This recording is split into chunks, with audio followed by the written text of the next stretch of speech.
it's Hope at Crafty Hope, and welcome to day 49 of ICAD. ICAD is Index Card a Day and comes from Tammy Garcia of Daisy Yellow. I'll have her information and links below. Just know that it's a challenge that she came up with in which you use an index card every day. For the day for June and July. She has weekly themes and daily prompts to help you on this creative journey. Today, her prompt was wallpaper. I don't know what the theme was. I don't tend to use those. But my friend Nina also has her own set of mixed media ICAD prompts to also help you that are a little fun. And hers today is tint. Now, I didn't use either one of these prompts today. I didn't. They didn't speak to me, and I was just, kind of fumbling. I decided to come in. What I've been doing with most of my cats is trying to use up a bunch of scraps that I have. I've got a ton of them. This box, I pulled out a bunch of smaller things mostly. I'm starting with some of the larger pieces and then working down to some of the smaller ones because I just have so many scraps. Now, the last couple I've done have kind of bothered me. They've been, I don't know, over the top, too messy, too many colors, too many things. So I'm putting these scraps down, but as soon as I put that first piece down with the pink and the like blue green on it, I realized already that was too many colors. That I've been wanting to try to keep these a little more simple. The more, I guess, simple and cohesive I keep them, the happier I am with them. So I'm going forward and thinking the whole time I'm going to do something. Now, one of the other things that I did in this one, and we'll get to it in a minute, when I started ICAD with the scraps, I kind of had in my head some things that I might want to try with my ICADs this year. And two of the things that come to mind I haven't tried yet. And one is to alter the scraps in some way. And the other one we may do later. I'm not gonna tell you yet. We'll see. um so I am gonna alter some of the scraps here in just a little bit, but I'm sticking down as many of these little bits and pieces as I can onto this card because like I said, y'all, I want to use up these scraps. So yeah, I'm trying to because if I don't use them, then I got to use them in something later. So I'm really just using them right now to get some texture. There's scrapbook paper on here and tissue paper and things I've printed out. There's a piece that big piece with the pink and the blue on it is actually something I created, like a masterboard type thing from a couple of videos that Amy Bishop did on her YouTube channel. That was super fun. It makes some great texture, but it's a combination of fabric and dictionary paper and paints and all kinds of stuff. I encourage you to go watch Amy's videos. So I've got all of that stuck down with my Oohoo glue stick, and I'm kind of looking at this going, ugh, what am I going to do?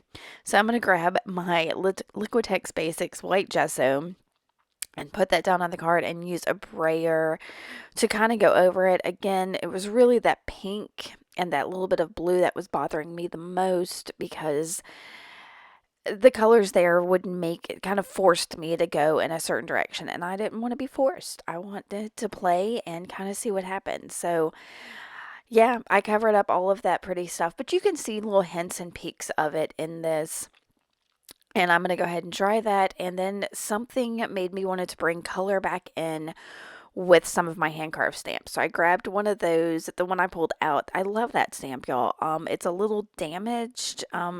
Because I use erasers and different kinds of erasers, they're not, I don't know, they get kind of melty almost and stick to one another. So yeah, they're not in great condition. But if you want to know how to hand carve your own stamps, I'll put a link up in the upper right about how I do it. Like I said, I use cheap erasers, but there is some stuff called Speedy Carve that is much better. All right, so I used Distress Oxide in Abandoned Coral. I don't know what it was that made me grab that, but I said, yep, that's what I'm going to use. And stamped quite a few of those stamps down on my card. And then something told me to grab my Stabilo All in Graphite and just do a little doodling kind of around each of those stamps. I don't know. This was absolutely intuitive. Like I said, I wanted to keep this simple and not too crazy because some of the stuff I've done lately feels too crazy. So I got that down and I'm blotting it because the distress oxides stay wet for quite a bit. And I'm using my distress sprayer to spray them and let them kind of drip and move. The shape of them is kind of there in the end, but not a whole lot. And it wasn't about the shape. It was getting the color down and having I don't know. I don't know what it was about. So I'm going to take a wet paintbrush and kind of move a little bit of that Stabilo, just a little bit, because I didn't want it to not have moved and everything else had. And then I dried this. And per me, I decided to bring in some instant coffee. It dries up every day, y'all, after I use it, and I just reconstitute it, and it works great. I think I might need to add some more to that little yogurt cup soon, though. So I splattered that on my card, and once again, I'm gonna dry this. There's so much drying that goes with what I do, so I can get these layers on here. All right, and here's how I've decided to kind of alter some of these scraps. I've taken this little, I think it's like a cigarette card or something. A friend of mine on Instagram sent me a bunch of them, and I've been trying, I think they're all ended up in my scrap box, and I've been trying to just use them. But I decided to make some rainbow shapes. So I have cut out those and I'm going to kind of just, the first and third one and the second and fourth ones are getting layered together. And I'm going to stick those down on my card once again with my Oohoo glue stick. This card came together pretty quickly. And I think part of that was because I kept telling myself not to go overboard with this. Don't be crazy. Don't try to do all the things. And so, yeah.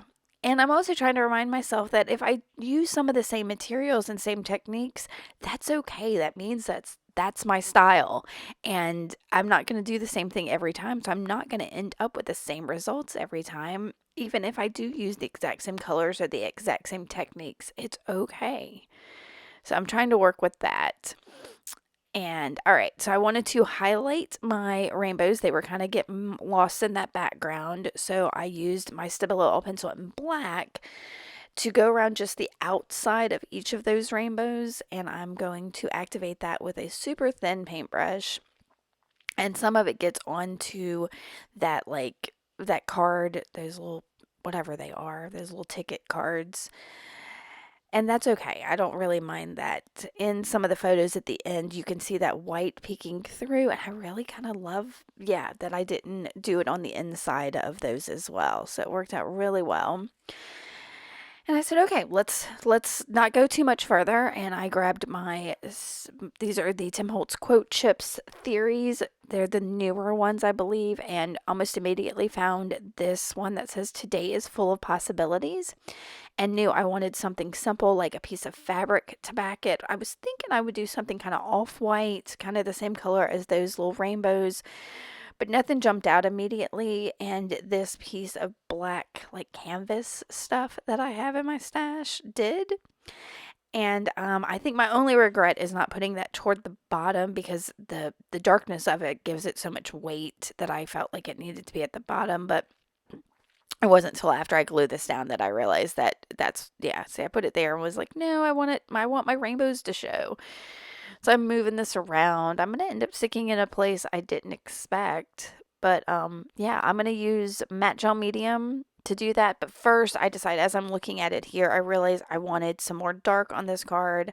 So I'm going to just frame it up. I'm going to grab that Stabilo in black again and go around the outside of my card and activate that before I glue down this this little stack of fabric and quote chip. Now I did make sure that fabric was kind of frayed and all over the place. It gives the card a bit more texture and dimension, and I like that a lot. All right, so here I'm going to glue this down and I'll weigh it down a bit because it all wants to kind of pop up. And I will say, because I added so much collage to this card, this one didn't curl near as much as some of my previous ones have. So yeah, definitely the more layers you add to this, especially nice thick ones, the better it is about not curling. It does have a little curl to it, but it's definitely not like the others. All right, I'm going to weigh this down and give y'all a look at it. If you like it, make sure to give me a thumbs up and subscribe. And let me know if you have any questions or comments. I am happy to answer them. All right, y'all. Thanks so much for watching, and I will see y'all tomorrow. Bye.